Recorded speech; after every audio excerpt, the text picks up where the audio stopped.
Yes, very excited. Yeah. Sorry to everyone in the audience, a few technical issues our side, but I think we've managed to get this sorted out. So we're recording on Zoom, Tufi and I. So we're actually looking at each other in the eye, which is unusual for these AMAs, but nice. And we've got the AMA set up on Discord. So it's a little bit haphazard, but I think we've managed to make it work. Finally. Yep. And then I'm gonna start recording, okay? Yeah. And the reason why we're recording this is because it is Hypercycle.24, which is episode number 1, and we're going to have one episode every month. Is that correct? Yeah, absolutely. So yeah, I guess probably a good segue for us introducing the Hypercycle .24 AMA series. So we announced this to the community a few days ago after you and I agreed that this would take place. And yeah, I think it's a great opportunity for us to have a regular slot. I mean, I think we've already done 4 AMAs already, but they've kind of been as and when rather than having a fixed date. So I think that the last Monday of each month is a good opportunity for us to get together, get some updates. I mean, a month is a long time in the world of Hypercycle or blockchain generally, but particularly with Hypercycle.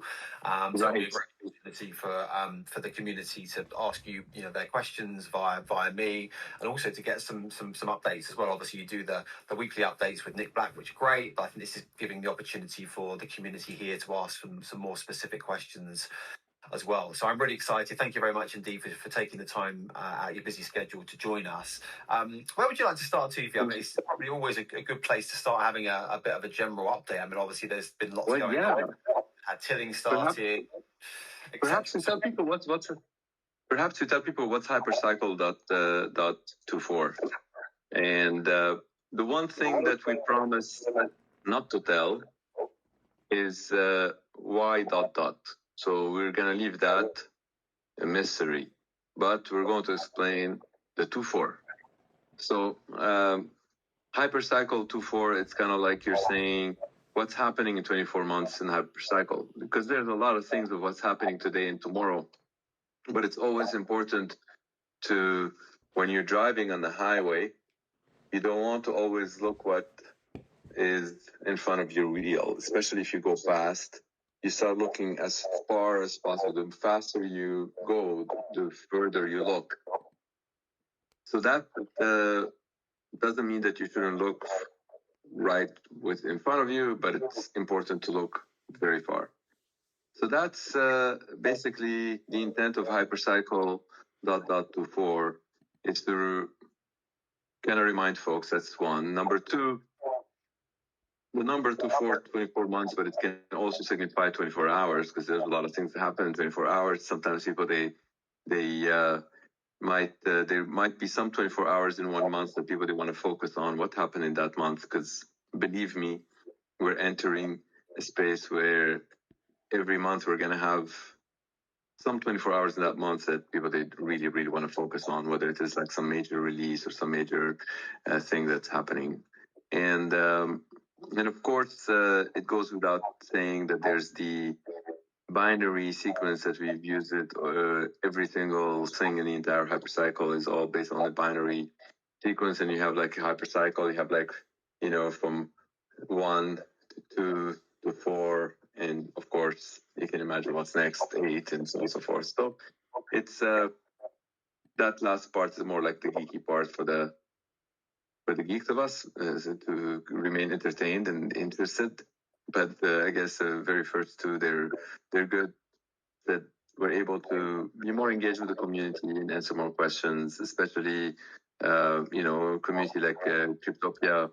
There been a lot of growth together, and I feel like the more we can work cohesively, the better it is for the future of a lot of the things that we're working on. And that's from game theory perspective. If you ask any game theorists, would tell you that is like the best way to kind of increase the amount of success in the hands of all the players. So here we are, and thank you so much for having me and for putting in the time, Richie. It's been a great ride so far, and it's 1 year and 8 days since we opened the doors of Hypercycle, and it's been about 9 months since you and I did this first AMA.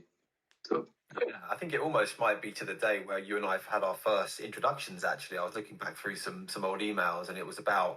I think it might have been the end of September actually, so maybe a little bit later now. But it's certainly around a year, I think, since we first had that intro. In some ways, it feels like much longer than that, and in some ways, much shorter. Right. Yeah, but the first AMA we had was January 6th, It was, and that yeah. was like instrumental. Yeah.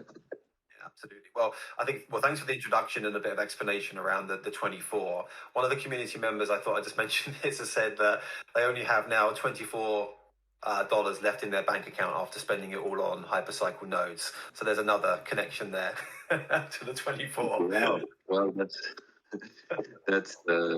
pretty good. I mean, it's I truly hope that that node would be some story to tell for whoever that person's grandchildren. I truly hope that that is going to be the case.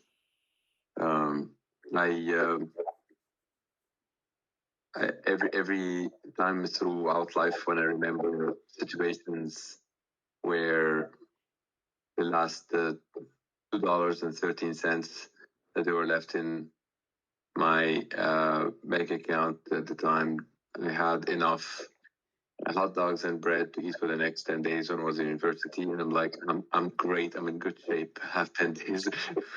And in those 10 days, of course, a lot of other things that happened, but it's important for folks to utilize their unfair advantage. And I honestly think that the separation between business and investment, they're two different things. And when people they're opening business and passionate about it and growing that business, it would be nice if they're able to tell that story to their grandchildren and great grandchildren. Because especially the more that story grows to be successful, the more they care to hear about it. And that's why I say I really hope that they will be able to tell, because I really hope that it will be a very successful story. Absolutely, yeah. Well, it's kind of generational wealth. That's the idea of what we're building here, isn't it? And of course, this is just the start of that adventure. But yeah, I mean, there's an awful lot of people that believe that will be the outcome. So let's keep on striving towards it. Right, and with that, I think there is something that that I would like to mention, and perhaps it would be the best to mention on this episode, the first episode, if you don't mind, Richie, since we're having it more like a fireside chat, and as opposed to having it as just like an AMA, and of course we're going to have a guest, right? Every month we're going to have a guest. Some of the execs. Yeah, absolutely. So that was something that, just by way of an introduction to the audience and whoever's listening to this on the recording, Tufi and I had to discuss having some members of the Hypercycle team joining us on these AMAs as we go forward. Now, the first one is just Tufi and I, and obviously live audience. But as we go forward, there'll be other members of the team that will be joining us on these sessions, which I'm really looking forward to. A great opportunity for some of those guys to come on, get introduced. Obviously we can't give away too many trade secrets, of course, Tufi. Otherwise, everyone will be doing the same thing. But I think it's a great opportunity for everyone to meet some of the team as well. Yes. So there is one thing that I would like to talk about, and I think if economists would probably enjoy that very much. If we were to ask how much is it, what's the entire world worth today? Like if you were to own everything on this planet today, and every single bank account and every single amount of money in the land and everything, if you add them up, how much would that be? What's the number? And it seems like a lot of folks, they seem to indicate that just before COVID, it was estimated to be 2.1 quadrillion. And right now it is estimated to be 3.4 quadrillion. But that number is inconsequential for what I'm going to say next. You ready? Go. All right. So let's say it is 3.4 quadrillion. And then we need to look the next 6 years, how much would this planet be worth? Well, if we were to look at the pattern for the last while and how like it used to be take 9 years for things to double and then 8 years and 7 years, whatnot, whether that is true or not, whether it is the next 6 years or the next 7 years, is also inconsequential. The point is that at some point in the very near future, whether it's 6 or 7 years, this entire planet would be worth twice more than it is today.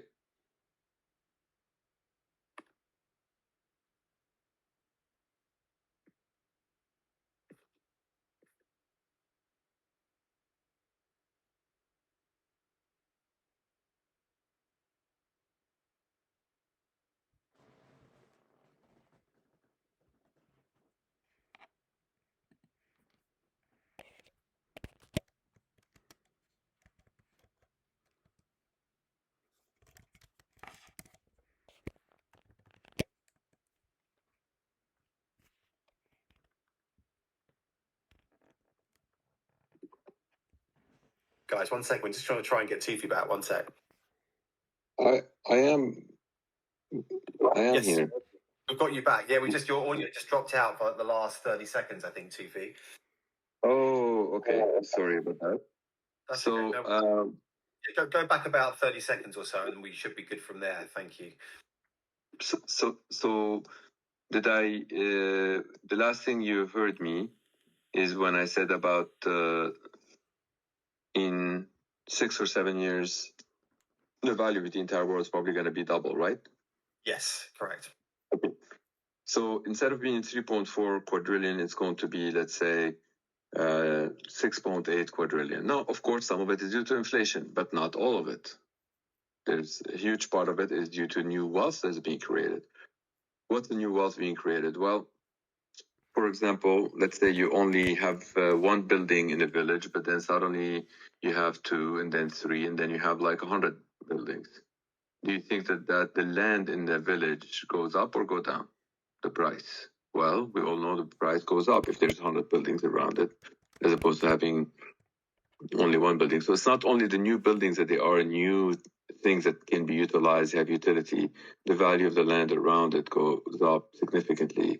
And that is wealth creation that is been happening long before electricity. So this isn't just like, oh, those crypto guys created it or whatnot. No, we didn't create it. Like this, we're just like examining the world we know it. That's how the world functions. And it's inevitable that this entire planet, instead of being worth 3.4 quadrillion, will be 6.8 quadrillion in the very near time. Part of it because of inflation, part of it because of wealth creation. Okay? So what I have stated so far, it seems like certainties that we know about the future, Richie. Like no one can refuse that those certainties that I've just stated about the near future. The choice that the folks that they make, do they want to go and try to fight the existing 3.4 quadrillion and take a piece of that? Or do you want to take a piece of that new 3.4 quadrillion that we are creating? Now, here's the thing. If anybody's trying to take a piece of the existing one, fighting for that, you're going to not only have a lot of resistance, you're going to have a lot of retaliations, even if you do get it. However, the beauty of this community that you have, Richie, and a lot of, synergy that can be done in cohesiveness is that if you believe that taking part of the 3.4 quadrillion that's being created, and I believe I want to take part of that, and we were going to build it together and take those pieces together, and everyone in this community would believe the same way too, and we work towards it. We reduce the amount of resistance significantly, and B, we aligned ourselves with win-win people as opposed to win-lose. Because otherwise, if you want to go and take a piece from the 3.4 quadrillion, it's kind of like you're asking for somebody to lose if you want to take their thing. Instead, we go towards that win-win, and align better partners. So that's I think something that is so not related to hypercycle only. It's just related to a lot of value that is being created and wealth that is being created. And when you look at what hypercycle is doing in AI, is just like following that method of wealth creation that existed long before electricity, to enable a lot of members to feel like that they're winning and gaining a lot of wealth while they're making this world a better place. And I feel like a proud member of, as much on the peripheral I am of this community, but I feel like I'm proud one way or another to kind of partake in this. And it's great to see the cohesiveness of this coming together. And I feel like we need more and more people to understand that it is a lot better for all of us if we partake in taking piece of the new wealth creation.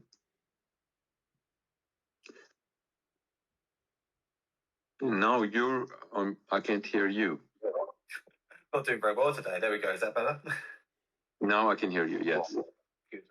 Thanks, Tufi. I appreciate that. And I was just saying a moment ago when I didn't have my microphone active that I completely agree. And the community plays such an important role in all of that, as well as we kind of start that journey and start to build all of these things together. So it's great that we've got 93 odd people in the community and the audience here as well. All right, moving on to updates then, and we'll keep it in a sort of the fireside chat type of format. I think it's working well. But as far as updates that you've shared recently, Tufi, obviously we've had the tilling starting much sooner than I think some of us were expecting, which is fantastic. I think it's been great that everyone that bought those nodes early is now tilling. Those that bought through Node Market and Cryptopia have automatically got their nodes tilling, which I think was another unexpected surprise as well, which is great. So, what other surprises have you got up your sleeve? Obviously, things are moving at such a pace. So now we're in this automatic tilling phase, if you like, and we know that there's going to be some period now before the compute starts. But can you share any insight as to what's happening now? Any other updates perhaps might be pertinent to the discussion? Yes. So tilling itself is not just like a tiny little thing. It's a lot of things that they're happening to have this entire data structure properly built and propagated across the nodes, and getting the cryptographic proof of uptime to have to build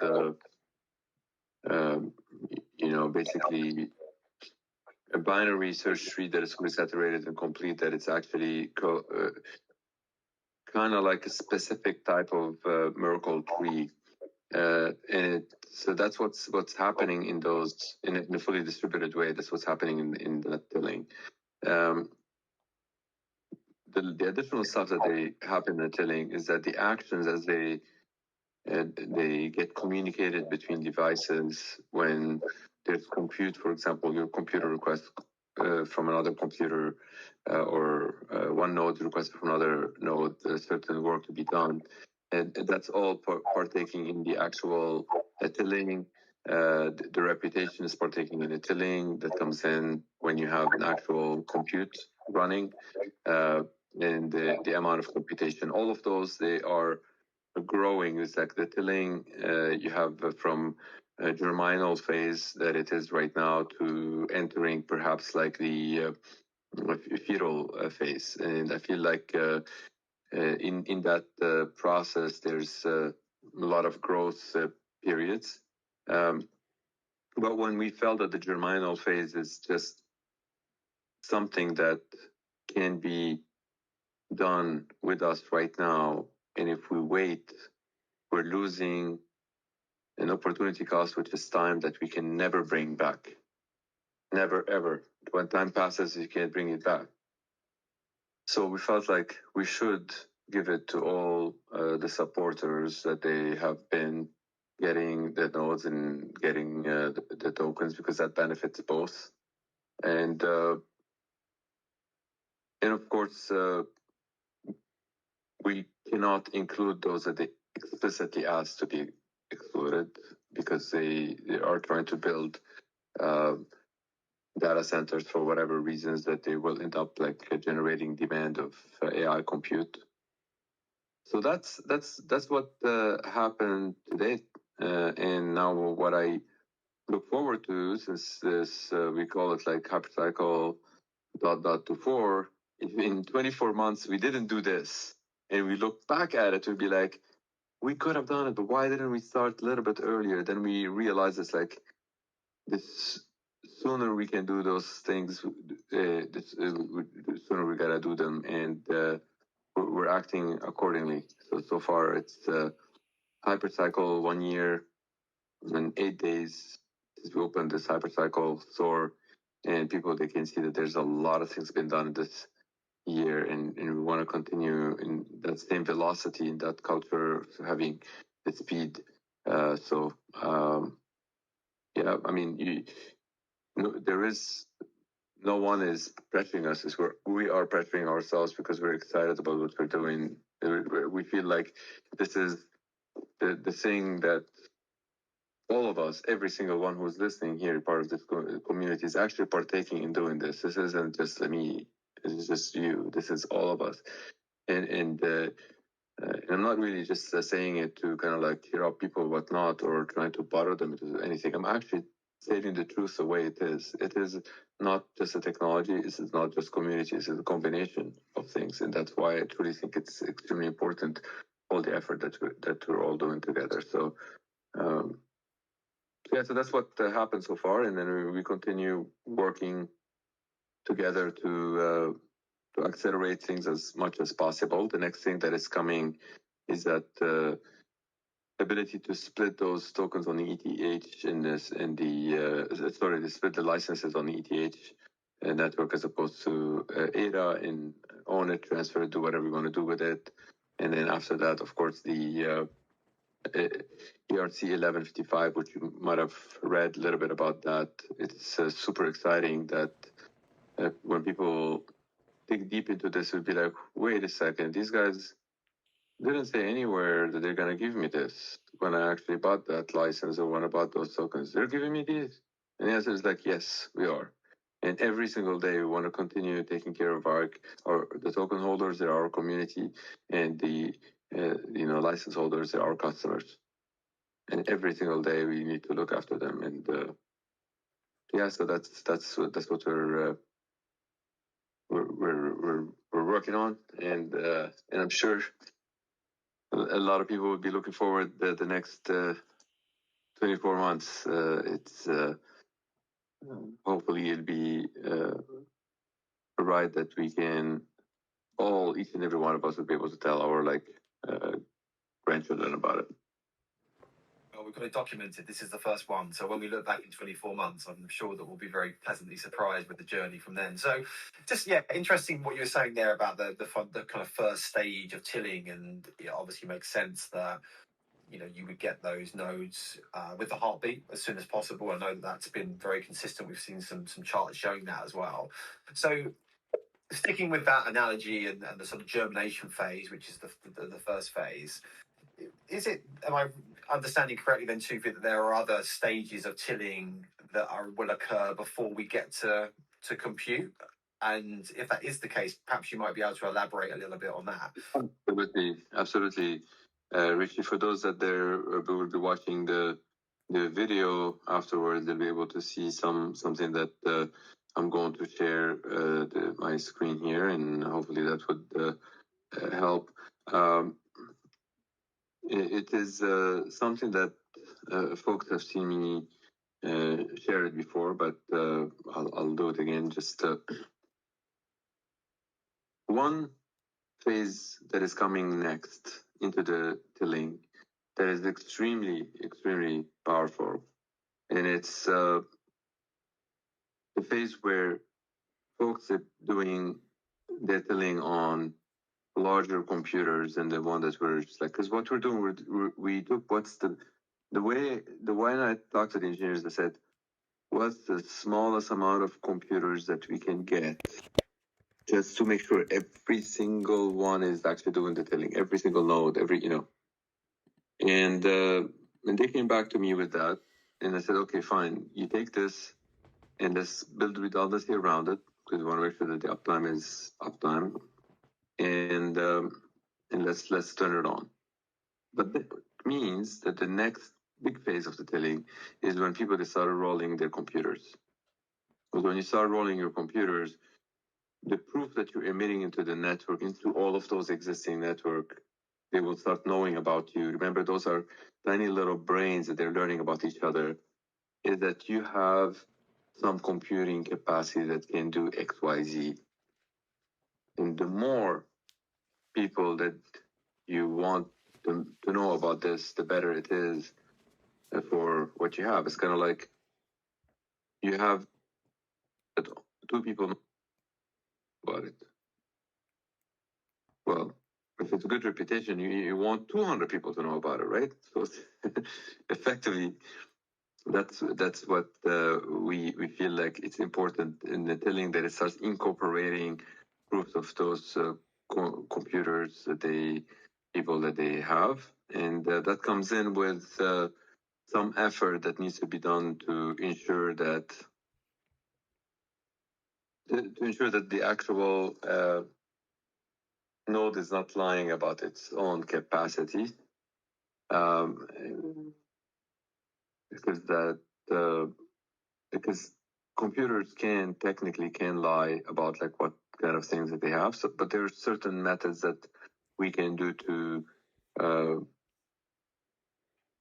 make it a little more deterministic, and that's what we're doing. And I feel like that can coincide with some of the stuff that the Cryptopia folks, you guys have been working on, like having a certain server farm that can start growing.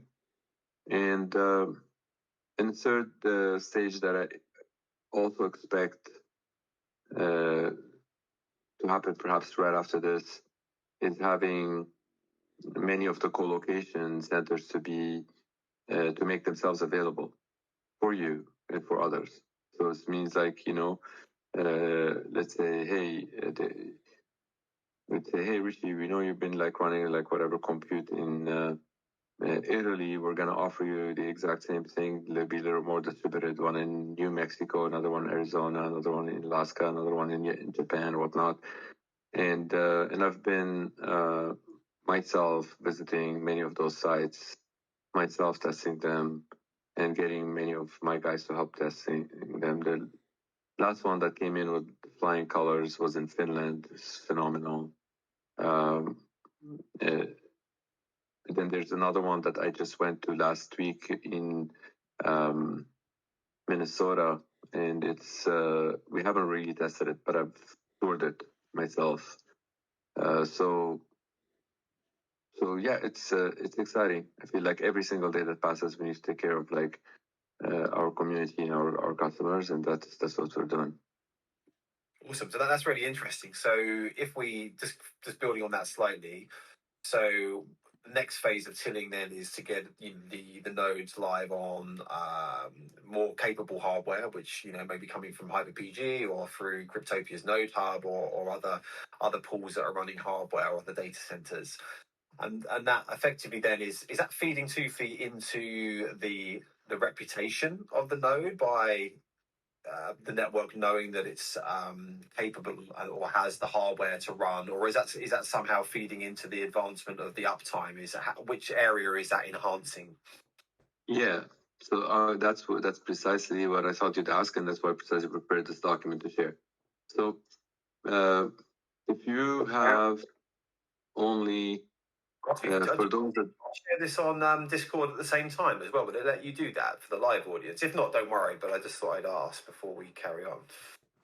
This device that I'm using for Discord is not connected to that, and I have this device connected to that, but the one doesn't have Discord. So then I have this device. There's like right now around me there's 17 devices. Just Yeah. So, I'm in South Korea, by the way. Tomorrow I'm speaking at the. I was invited by their Justice Department to speak about the international copyright for AI forum. So it's going to be very interesting. So basically, would AI be eligible to own copyright or not, and what? And we all know, those that are watching the news, that the U.S. court said no. If you're AI, you're not going to own this. But I'm quite disappointed that there's a lot of discrimination against AI. We're creating this AI. This is our baby, and we're already discriminating against AI. And I might be saying it in folks might say it's like, oh well, he's joking and he's. But no, I'm actually being truthful. We should not be doing that for AI. We should, if anything, we should just think of attack vectors. And what folks have done there, they said, if you're AI and you're building something, then you're not eligible for copywriting. But they didn't think of the attackability on that, because the attacker now is just going to perhaps use their AI to claim that your copyright was actually initially generated by an AI. That's all they have to do to remove your ability that you own your copyright. Now you have to prove that you didn't use AI to do it. And good luck.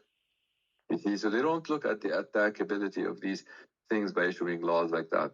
Anyway, when my talk is over, I can send you a link to that video, but that's in Seoul, South Korea, which is a little bit of tangent of what we're talking about here. Anyway, so here what you're looking at, Richie, for those that are going to watch the video, you will see that there is, if you have any one of those, you're independent from the other one. You can partake in that rev share and in the wealth creation. So let's say you only have lots of electricity. Does that mean you have to buy the tokens and buy the hardware and buy the whatever, buy the AI code, whatnot?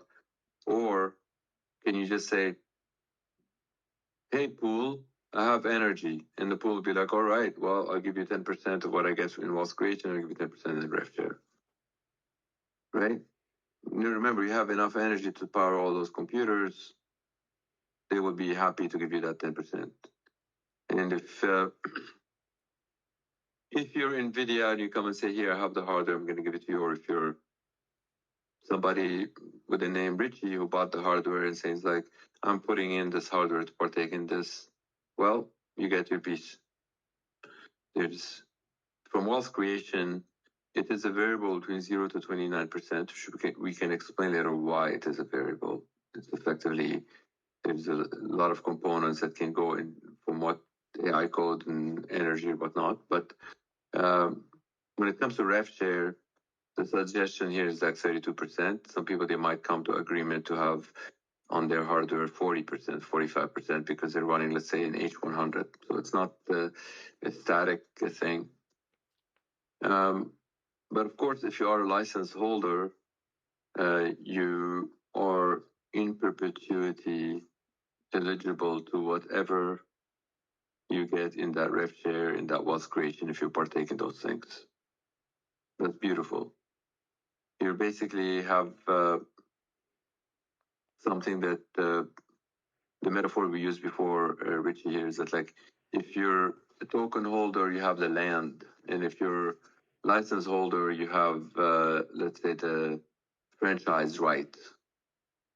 And then together, on their own, do they build you a Walmart store or a coffee shop?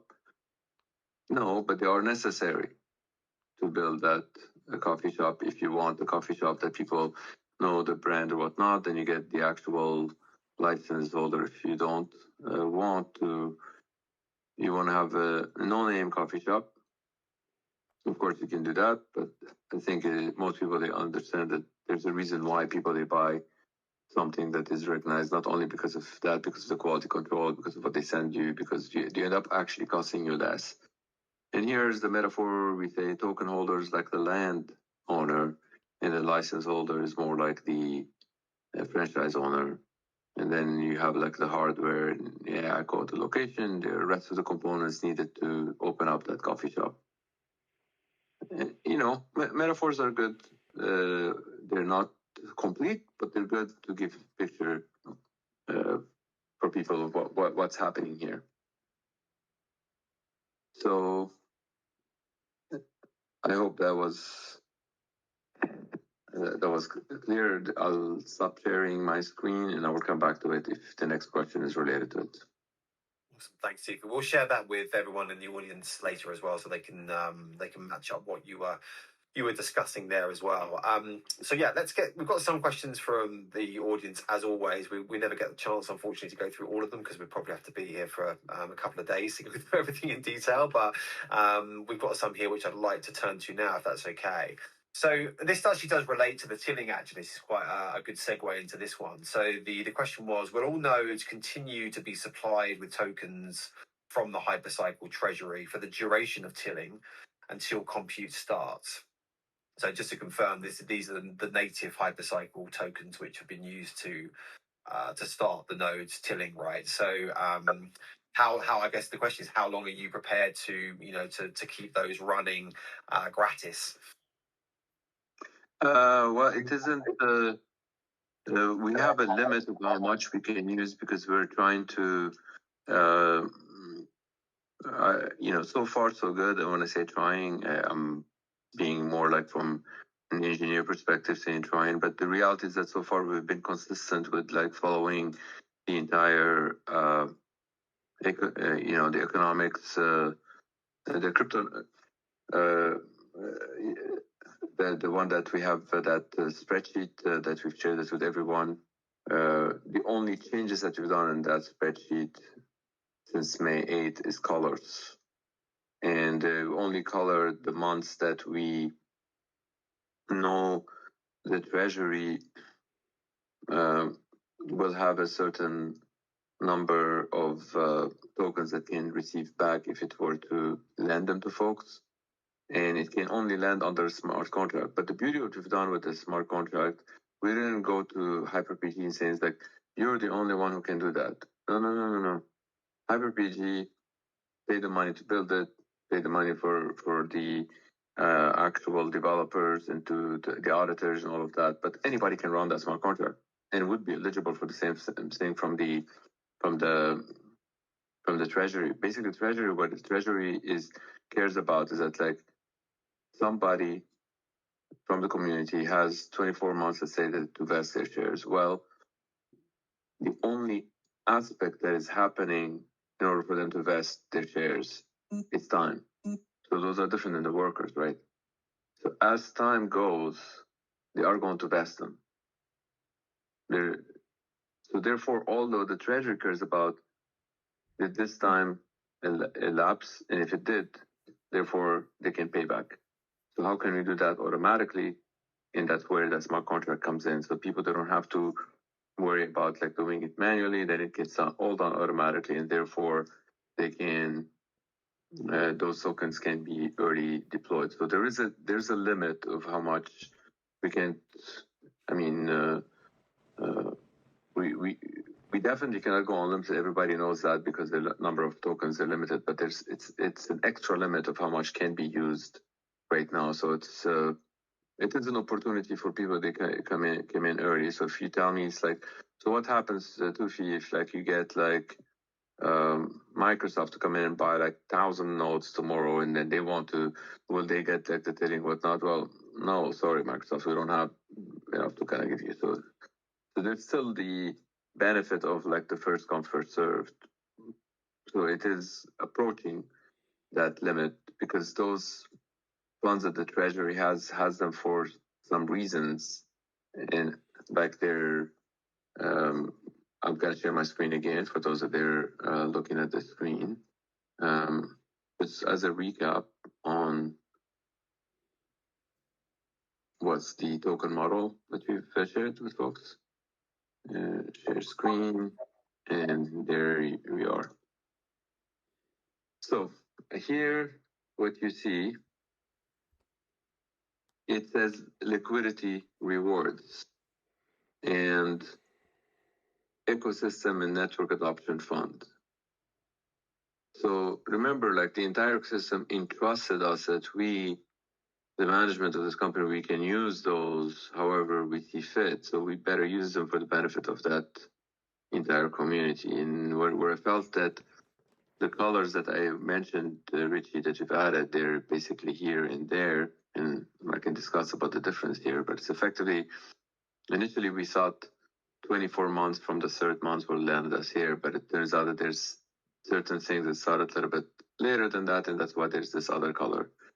So if you add those up, then you will know with certainty that if that time happens, which is 29 months from the TGE, then the Treasury will have about 342 million that they're free to use it however it pleases, right? Now, imagine you get to that point and we have all of that sitting in some wallet and nobody is using it and we're not doing anything with it. That's another extreme where we're doing something bad job. Like you have all of these assets, use them, right? So we feel that we can look anyone in the eye and say like we've done the maximum we can because we started even using them before like getting to that point where we to enable the community, because the other ones that they're vesting, they're here. Those are like the investors, right? So we know that those that are coming to vest, and that's the cumulative that you're looking at, 60 million, 74 million, right? Like the seed and the private. They're also going to vest regardless of what happens. It's not pending on somebody to do work. If time elapses, they will vest. So, which means that they will be able to pay back that loan, and therefore, from the treasury perspective, as we wait for that moment, we end up using the time for them to get there. So it's a kind of like a win-win-win. And yeah, so that's a long answer to your question. Is that basically it is finite. But I know I'm going to stop the chain. Is that those that are early are already on the train, and that's the most important thing, because as you rightly said, there's only capacity for a certain number. So thanks, Tufi. Well, let's move on to some other questions now, if we can, then please.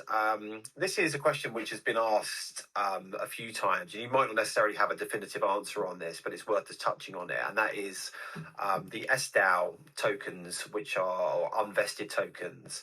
Not wishing to put you on the spot. If you don't know, please to say so, but it's been asked a few times about whether it will be possible for those tokens to be used in HyperPG or Cryptopia's Node Hub, or other node operators or harbor operators, I should say. The SDAO tokens, or the tokens, the HYPC tokens, they're owned by SDAO. Yeah, apologies. I should rephrase that. So the HYPC tokens bought through SDAO. The bought through the SDAO. So the challenge that the SDAO folks have is one of those things where people, they kind of like build extra security in their house, but they lock themselves outside of the house. Like you leave the keys inside, and it's like, so how can you get the keys in? And this is because of the way they have built the claim pad, the way to activate that claim pad in that smart contract that they have. So let's say Richie bought, $10,000 worth of tokens through them, and or let's say it in tokens. Actually, let's say Richie bought 10,000 tokens, and if he had bought those 10,000 tokens, then he's expecting that to vest 5% day one, so that he gets like 500, and then the rest they're going to vest over that period of 24 months. And let's say there's that 6 months, whatever cliff you call it.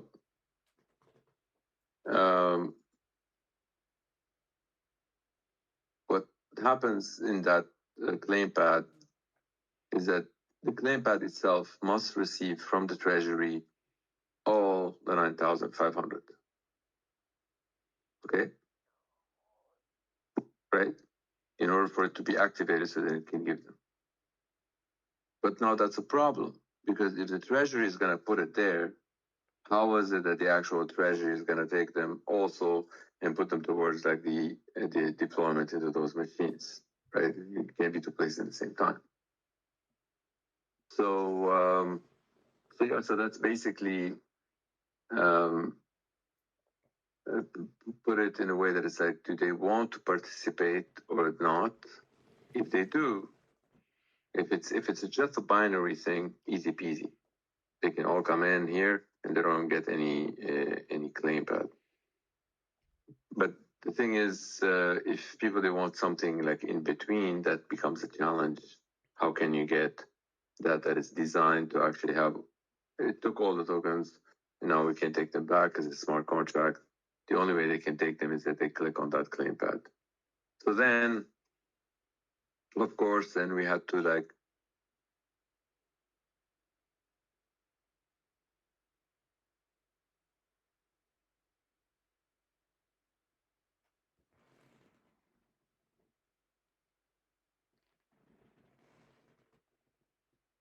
Latifi, we lost your audio again. Hopefully you can hear us.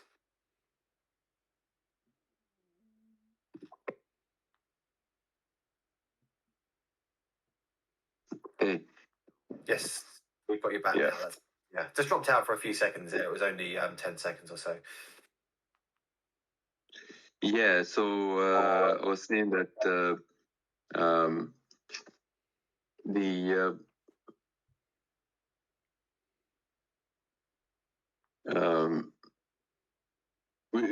I want to know which part did you stopped hearing me.